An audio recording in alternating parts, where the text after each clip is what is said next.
علماء تسپکې موایا. مشکات کی راځي یو تن راغی صحابي حضرت تا ان لی غلامین مملوکین زما دوه غلامان دي نو هغه ما سره خیانت کوي دروغ وایي نو زه ورته کار دړو کوم طریقه ده نو یا رسول الله زما د هغو به څه نو نبی علیه السلام ورته ووایي چې ستا د عمل او د هغه دا به ترازو کې وتللی شي نو که ستا زیاتې زیاتو ته به نیوی کېږي او که د هغو زیاتو نو هغې به نیولی کېږي. تا قرآن نه دی لوستی ونضع الموازین القسط لیوم القیامه دا مشکات کې راځي. هغه داسې په ډډه شو یو چیخ یې وکړو ای داسې کړه یا رسول الله ته ګواه شه ما دا دواړه غلامان ازاد کړه. څه کړه؟ ازاد کړه. ځان مې بېغمه ځان مې قرآن حدیث زده که او دې دنیا ته دا قرآن حدیث ورسوه ستا وزن به ښایسته شي ستا وزن به من با کېدو ترازو د انصاف لاجل القسط لیوم القیامه لپاره د ورځې د قیامت موازین جمع وویله نو آیا ترازو ګڼ دی که یو دی نو که داسې موږ ووایو چې ترازو ګڼ د اعمالو په لحاظ سره د اشخاصو په لحاظ سره نو دا جمع حقیقتا شوه او که ګورو چې وزن میزان یو دی بیا جمع ولی وویله احمد علی سارامپوری د رشید احمد گنگوهی استاد احمد علی سارامپوری د شیخ الهند استاد احمد علی سارامپوری د خلیل احمد استاد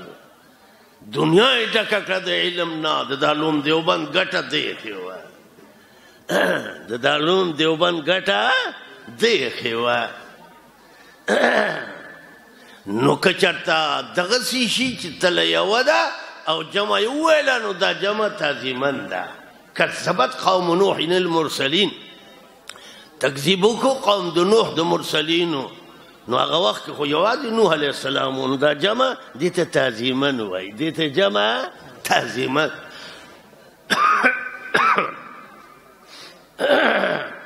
وان اعمال بني ادم اعمال د بني ادم وقولهم یا اقوالهم دواړه نسخې دي اعمال د بني ادم وقولهم یا اقوالهم اعمال جمع و اقوالهم جمع توزنو یوزنو وزن بکیږي وزن با د دې وزن بکیږي دا د بخاري آخري حدیث شو. وقال مجاهد زمونږ پاکستان بجلی دغسې غونې ده که نه الله اکبر که چېرته دا غټان ومني نو په دې ملک کې به دومره برکت راشي چې د هغې به مثال نه وي. که ومني نو غلا به ختم شي قتل به ختم شي برکت به راشي جنګونه به ختم شي فساد به ختم شي هر جرم به ختم شي. امیر معاویه رضی الله تعالی عنہ چې د نبی علیه الصلاة والسلام اوښی دی کور کې د هغه خور ده نیمه دنیا باندې د هغه حکومت راغلی نیمه دنیا دا پاکستان هغې مخکې یو سوړه ده هغه شریعت نافذ کړی و د یورپ قانون نه شریعت یو شپه یې وینا وکړه چې نن څونه حساس ځایونه دي مارکیټونه دي دکانونه دي هغې دروازې مه بندوئ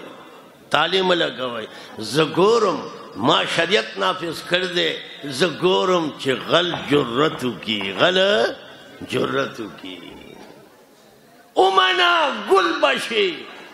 ګل نه خوشبویي راځي نه منې درځه درځه درځه وي دا چا وي دا په خپله ګیله مه کوه د بله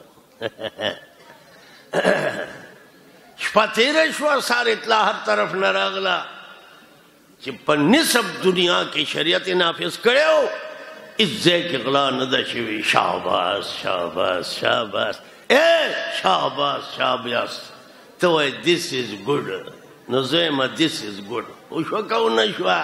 چې ته نه منې ستا نقصان دی ستا څه دی چې نه منې خپل کار به کوې